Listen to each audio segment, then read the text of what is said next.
नमस्कार मित्रांनो, मी जयश्री सम्राज्ञी यूट्यूब चॅनलमार्फत आपल्या सर्वांचं स्वागत करते. आज मी जी माहिती देणार आहे ती आपल्याला दसऱ्याबाबत देणार आहे. आणि दसऱ्या या सणाच्या दिवशी म्हणजे बौद्धजन लोक जे आहेत फार आनंदात असतात, उत्साहात असतात. आणि असंच मला ह्या दसऱ्याच्या दिवशी मी दोस्ती विहार ठाणे येथे गेले होते आणि तेथील लोकांमधला उत्साह वगैरे मी पाहिला. त्याचं काय कारण आहे ते आपणास म्हणजे आपणा सर्वांना ते माहीतच आहे. तरी तिथे जे प्रोग्रॅम झाले त्याची जी माहिती आहे ती मी आपणास देणार आहे. तर दसऱ्याला सकाळीच मी ठाण्यातील दोस्ती विहार वसंता इथे गेले होते आणि सकाळी लोक जर मी पाहिली होती, सगळे लोक पांढऱ्या कपड्यामध्ये आले होते. पांढरी वस्त्र परिधान करून सगळेजण, मुलं, लहान मुलांपासून मोठी माणसं सगळे एकत्र जमले होते. आणि आज काय होतं, या उत्साहाचं कारण काय होतं तर तुम्हाला मी ते आता सांगते. सर्वजण मग ग्राउंडमध्ये आले होते. दोस्ती विहारमधील सगळे बौद्धजन जे होते ग्राउंडमध्ये आले होते. तोपर्यंत भंते तर आलेलेच होते आणि भंते आले आणि तिथे ध्वजारोहण केलं. ध्वजारोहण केल्यानंतर आम्ही सर्व लोक जे हॉल होता तिथे हॉलमध्ये जाऊन बसलो होतो आणि मग बुद्धवंदना घेतली. आणि बुद्धवंदना घेतल्यानंतर मग भंतेंनी बौद्ध धम्माविषयी मार्गदर्शन करण्यास सुरुवात केली. या दिवशी, दसऱ्याच्या दिवशी म्हणजे काय झालं होतं तर ह्या दसऱ्याच्या दिवशी आपण धर्मांतर केलं होतं. 14 ऑक्टोबर 1956 या दिवशी बाबासाहेबांच्या सोबत त्यांच्या अनुयायी जे 5 लाख अनुयायी होते आणि त्यानंतर येणाऱ्या ज्या सर्व पिढ्या आहेत त्यांनी देखील आपलं धर्मांतर केलेलं आहे. आणि त्यामुळे या 14 ऑक्टोबर 1956 हा जो दिवस होता तो दसऱ्याच्या दिवशीच आला होता. त्यामुळे आपण दसरा जो आहे तो आपण आपला धर्मांतर दिवस, धर्म प्रवर्तन दिन म्हणून साजरा करतो. तिथे भंतेनी हॉलमध्ये बुद्धवंदना घेतली आणि मग धर्मोपदेशना जी करण्यास त्यांनी सुरुवात केली. ती करत असताना त्यांनी 14 ऑक्टोबर 1956 या दिवशी काय झालं, 5 लाख अनुयायी कसे जमले होते आणि त्यांनी बाबासाहेबांनी कसा आपलं धर्मांतर केलं, 5 भिक्खू कसे बसले होते, बाबासाहेब आंबेडकर, सविता माई आणि आपले लोक यांनी एकत्रित ही धर्मांतराची जी दीक्षा होती, बौद्ध धम्माची जी दीक्षा होती ती कशी घेतली याचं एक चलत चित्र भंतेंनी आपल्या डोळ्यासमोर ठेवलं. आणि खरोखरच त्यांनी या अशा इतक्या चांगल्या पद्धतीने सांगितलं की आम्हाला 14 ऑक्टोबर 1956 नेऊन सोडलं आणि आमच्या डोळ्यापुढे एक एक घटना येऊ लागली आणि आम्ही बाबासाहेबांसोबतच आहोत असं आम्हाला वाटायला लागलं. त्यानंतर हा बौद्ध धम्म जो आहे हा शांतीचा आहे, हा दुसऱ्याला आनंद देणारा आहे. दुसऱ्याला आनंद मिळवून देणं, दया, क्षमा या ज्या गोष्टी आहेत या सर्व बौद्ध धम्मामध्ये आहेत. आणि बौद्ध धम्माची ही जे मार्गदर्शन करत असताना भंतेंनी जे गौतम बुद्धांच्या विरोधात जात होते, त्यांना अडचणी आणत होते, असे सगळे लोक एक एक करत त्यांच्याकडे कसे आले आणि मग त्यांनी त्याच्याबद्दल अंगुलीमालाचं उदाहरण दिलं. अशी बरीच उदाहरणं ते सांगत होते. त्याचप्रमाणे त्यांनी हेही सांगितलं की त्यांनी पाली कोकणामध्ये आहे आणि तिथे म्हणजे लांज्याच्या जवळ असं वगैरे त्यांनी ते सांगितलं. आणि तिथे 108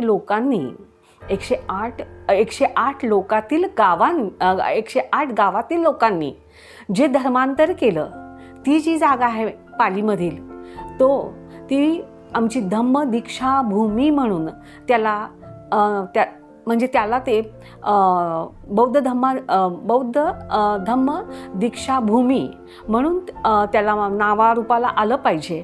याकरता त्यांनी भरपूर प्रयत्न केलेले आहेत. ती जी भूमी आहे दीक्षाभूमी म्हणून त्याला मान्यता मिळावी, ती भूमी आपल्याला मिळावी याकरता भंतेंनी भरपूर प्रयत्न केले. त्या प्रयत्नातून ती भूमी त्यांनी मिळवलेली आहे असं त्यांनी सांगितलं. त्याचप्रमाणे त्यांनी सांगताना जे ते जिथे जिथे भाषणाला जातात, धम्मोपासना करतात, लोकांना उपदेश देतात, त्यावेळी काही लोक निगेटिव्हिटी पसरवण्याचा प्रयत्न करतात. तशी निगेटिव्हिटी पसरविता कामा नये असं त्यांनी सांगितलं. आणि तुम्ही पॉझिटिव्हिटी पसरवली पाहिजे लोकांच्यामध्ये.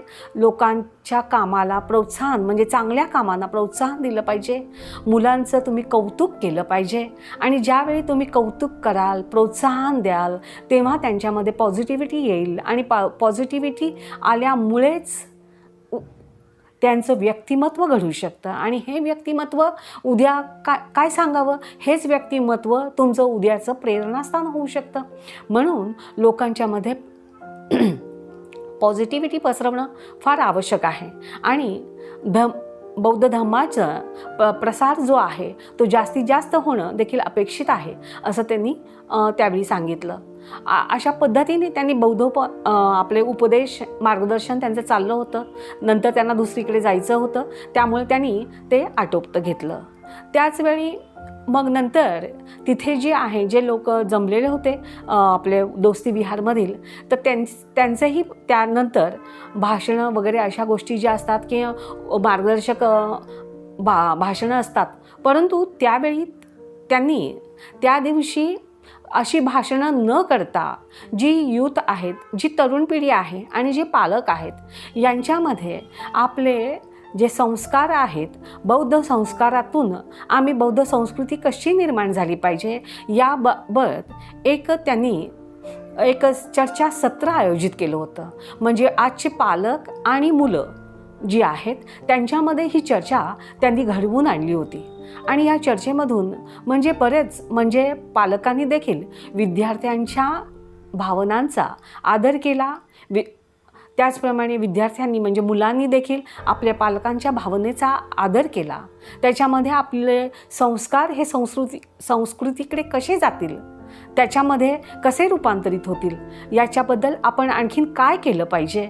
आणि त्या ज्या गोष्टी आहेत त्या दोन्ही गटाकडून म्हणजे फार सामंजस्याच्या रूपात अभ्यासपूर्ण रीतीने चर्चिल्या गेल्या होत्या. त्याच्यामध्ये एक उद्योजिका होत्या. त्यांनी हे सांगितलं की आपले जे लोक आहेत, काही लोक जे आहेत, त्यांना आंबेडकर यांच्याबाबत आणि बौद्ध धर्माबाबत भरपूर माहिती आहे. आणि इतकी माहिती त्यांच्याकडे आहे ते लोक जे आहेत छोट्या छोट्या नाटिका बसवतात, गाणी गातात आणि असे बरेच म्हणजे बौद्ध धर्माविषयी प्रचार आणि प्रसार याबाबत त्यांचं भरपूर काम आहे. परंतु असे लोक जे आहेत आज हे जे युग आहे हे तांत्रिक म्हणजे माहिती व तंत्रज्ञानाचं आहे. आणि या माहिती आणि तंत्रज्ञानाच्या युगामध्ये हे लोक थोडेसे मागे पडलेले आहेत. मग हे मागे पडलेले लोक जे आहेत त्यांना ज्या शासकीय योजना आहे यांची माहिती देणं फार आवश्यक आहे. जर यांना काही शासकीय योजनांमधून लाभ जर मिळाला तर हे लोक आज जे मागे राहिलेले आपण म्हणतो आहोत ते नक्कीच पुढे जातील असा विश्वास त्यांनी व्यक्त केला. त्याचवेळी इथे आणखीन काही गोष्टी अशा आल्या की धम्मोपासना किंवा उपदेश जेव्हा केला जातो ते भंते जे बोलतात त्यांची जी भाषा असते ती अत्यंत ओघवती आणि रसाळ अशी असते. आणि मग ती मधुर अशी रसाळ वाणी जी असते त्याच्यामधून म्हणजे हे जे आमच्या वयाचे लोक किंवा मध्यम वयाचे जे लोक आहेत त्यांना ते बराच वेळ ही ऐकू शकतात. त्यांचे जे उपदेश जे आहेत ते ऐकणं त्यांना म्हणजे एका जागी बसणं आवडतं. परंतु जी आजची तरुण पिढी आहे त्यांना तितकं जे आहे एका जागी बसणं, कारण माहिती तंत्रज्ञानाचं त्यांचं युग आहे, त्यांना सगळ्या गोष्टी फास्ट हव्या असतात, ताबडतोब हव्या असतात. मग त्यांनी सांगितलं की ते योग्य आहे. परंतु जसं आपण आता यूट्यूब चॅनलमध्ये ध्रुव राठी जो आहे त्याचं जसं जी बोलणं आहे किंवा त्याची जी भाषा आहे तशा पद्धतीचं म्हणजे आम्हाला जे काही पाहिजे ते फास्ट हवं आहे असं त्यांनी सांगितलं. मुलांच्या भावनांचा आदर देखील इथे करण्यात आला. तशा पद्धतीने आपण करूया. तसंच आणखीन इतरही म्हणजे जे चर्चा जी आहे ती पालकांच्या मध्ये आणि मुलांमध्ये होतच होती. आणि आपण आपले बौद्ध संस्कार आहे ते संस्कार घडवण्याकरता आणि लोकांना म्हणजे मुलं जी आहेत आजकालची, त्यांना शाळा कॉलेजेस आहेत, पालकांना जे आहेत त्यांच्या नोकऱ्या आहेत आणि त्याच्यातून आपल्याला आपल्या धर्मासाठी कसा जास्तीत जास्त वेळ देता येईल याच्याकडे सगळ्यांचं म्हणजे सर्वांनी म्हणजे ह्या गोष्टीकडे सर्वांचं लक्ष सगळ्यांनी म्हणजे त्या पॉईंटवरती सगळ्यांचं लक्ष आलं आणि त्यांनी म्हणाले की नाही आपण जास्तीत जास्त वेळ आपल्या धम्मासाठी दिला पाहिजे असं प्रत्येकाने सांगितलं.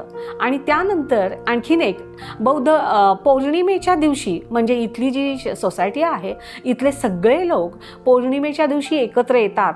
त्या दिवशी भंते त्यांना मार्गदर्शन करतात. पण त्याचवेळी आपण म्हणजे त्या सर्वांनी असं ठरवलं की आपण आपल्या मुलांच्या मध्ये जे कलागुण आहेत त्यांना आपण वाव दिला पाहिजे.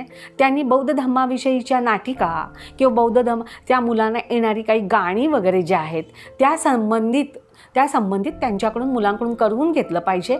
आणि मग त्या पद्धतीने किंवा काही कथा ज्या आहेत बौद्ध धर्मातल्या त्या त्यांच्याकडून आपण करून घेतल्या पाहिजेत. म्हणजे आपले आणि त्याचप्रमाणे इतर संस्कार जे आहेत म्हणजे आपली प्रार्थना जी आहे नमो बुद्धाय वगैरे ते ठराविक म्हणजे आपल्याला येतं की त्याच्यामध्येही म्हणजे लोकांनी सरळ कबूल केलं की आपण जे प्रार्थना म्हणताना देखील काही चुका होतात तर त्या चुका होता कामा नयेत, त्या पुढे असं होता कामा नये आणि ते मुलांकडून आपण ते करून घेणं हे आवश्यक असल्याने की आपण मग दर पौर्णिमेला मात्र सर्व मुलांकडून या अशा पद्धतीचे संस्कार त्यांच्यावरती करायचं असं ठरलं. आणि मग ते सगळी चर्चा जी आहे ती अत्यंत सामंजस्यपूर्ण अभ्यासपूर्ण शांततेच्या मार्गाने झाली. आणि आणि मध्यम मार्ग आहे तो त्याच्यातून स्वीकारला गेला.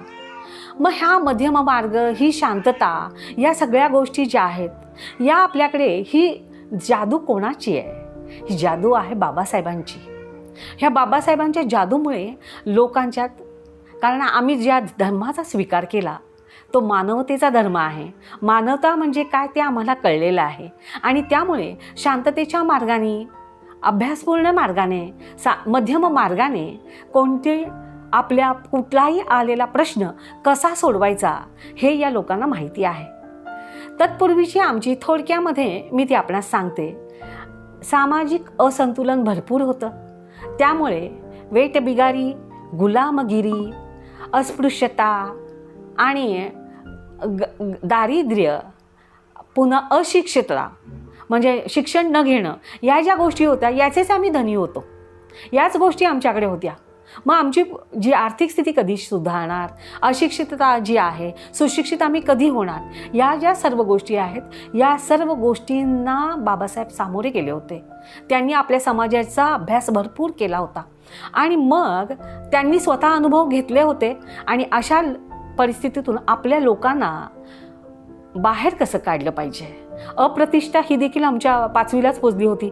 मग अशा सर्व गोष्टीतून आपल्या लोकांना बाहेर काढण्याकरता बाबासाहेबांनी त्याचा भरपूर अभ्यास केला. स्वतः म्हणजे की ज्यावेळी बाबासाहेब शिकले होते, बाबासाहेब ज्या काळातील होते त्यावेळी आपल्या देशामध्ये बाबासाहेबांच्या इतका शिकलेली एकही व्यक्ती नव्हती. बाबासाहेब इतके शिकले होते. आणि मग बाबासाहेबांनी अभ्यास भरपूर केलेला होता आणि त्याच्यानंतर त्यांचं याच्या बाबतीत लॉच्या बाबतीत किंवा जे कायद्याविषयी त्यांचं ज्ञान अगाध असल्यामुळे त्यांना राज्यघटना त्यांच्याशिवाय दुसरं लिहिणारा माणूस या देशात नव्हताच. राज्यघटना त्यांनी लिहिली आणि त्या घटनेतून आम्हाला मूलभूत अधिकार दिले. या मूलभूत अधिकाराच्या जोरावरतीच आमच्यामध्ये आम्ही माणूस म्हणजे काय याची प्रथम जाणीव झाली. आणि माणूस म्हणजे काय ही जाणीव झाल्यानंतर मानवता काय आहे ती देखील आम्हाला समजली. आणि मग त्यातूनच मग आम्हाला इतर गोष्टी ज्या आहेत मग आमचा सन्मान कसा झाला पाहिजे, आमच्यामध्ये प्रतिष्ठा कशी पाहिजे, शिक्षण आम्ही घेतलं पाहिजे, आमची आर्थिक परिस्थिती सुधारली पाहिजे, गुलामगिरी करता कामा नये, या ज्या सगळ्या ज्या गोष्टी आहेत त्या आमच्यामध्ये आल्या. आणि त्यानंतर आम्ही केलेलं बाबासाहेबांनी आमच्याकरता केलेलं जे धर्मांतर आहे, बाबासाहेबांनी जे धर्मांतर केलं त्यामुळे तर एक म्हणतात ना 4 चांद लगा दिए तसं म्हणजे आम्हाला आमच्यामध्ये जो आत्मसन्मान, आत्मप्रतिष्ठा, स्वाभिमान आणि अंधाराकडून प्रकाशाकडे जाण्याचा मार्ग, भयापासून मुक्ती मिळण्याचा मार्ग आत्मनिर्भरता आणि निर्भर होण्याचा जो मार्ग आहे तो बाबासाहेबांनी आम्हाला दिला आणि आम्ही बौद्ध झालो. आज जे बौद्ध म्हणजे हा जो आहे 1956 पासून आज 67 वर्ष झाली आणि आमच्यामध्ये हा जो फरक आहे तो झाला. आम्हाला प्रतिष्ठा जी आहे ती प्रतिष्ठा काय असते, आत्मसन्मान काय असतो, या सगळ्या गोष्टी समजल्या आणि त्यामुळेच आमचं जे दैवत आहे, आमचं जे प्रेरणास्थान आहे, जे काही आहे ते बाबासाहेब आहेत. आणि त्याकरता मी तुम्हा सर्वांना सांगते, जोरात बोला, नमो बुद्धाय, जय जय भीम. पुन्हा एकदा गर्व से कहो, नमो बुद्धाय, जय भीम. माझ्या चॅनलवरती ही जी मी माहिती आपणास दिलेली आहे ती आपणास आवडली असेलच, तरी आपणास मी सांगते की माझ्या चॅनलला जास्तीत जास्त शेअर करा, लाईक करा, सबस्क्राईब करा. धन्यवाद.